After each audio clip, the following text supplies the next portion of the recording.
Good morning બધાને. હું અને મારો દીકરો આવી ગયા છીએ ધાબા ઉપર. ધાબા ઉપર આવીને જોયું તો ગામનું વ્યૂ કંઈક આવું છે.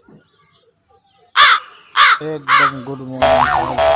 નીચે આવ્યા તો જોયું તો બાળકો તો નીચે રમતા હતા. પછી તો કૂતરું લઈ આવ્યા અને કૂતરાને સાથે ડિસ્કો કરવાનો. મારા કાર્તિકને તો મોજ પડી ગઈ અને એને પણ બીક પણ લાગતી હતી. હા, એ અમારો ઘૂઘી. પછી આવી ગયા અમે વાડીએ જીરાનો નજારો જોતા જોતા અમે જઈ રહ્યા હતા ત્યારે સુકારો દેખાણો. લાગે છે કે આ વખતે બાજી હારી ગયા આપણે.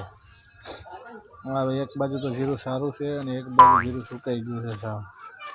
જીરામાં તો જો થઈ ગયું તો થઈ ગયું, વરને રહી ગયું ખીચડી ના ન હોય. જીરામાં આગળ ચાલી જતા હતા.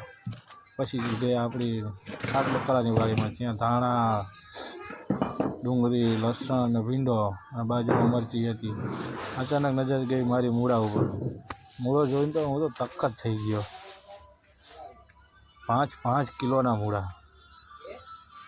આમ એમ લાગે કે આ મૂળા છે કે એની મને હાથના પગ કંઈ ખબર નથી પડતી. અને આ કોણ ઊભું છે બાજુમાં? આ તો ચાળીઓ.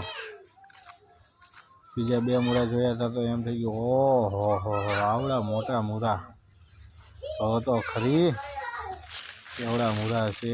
5, 7 કિલોના મૂળા.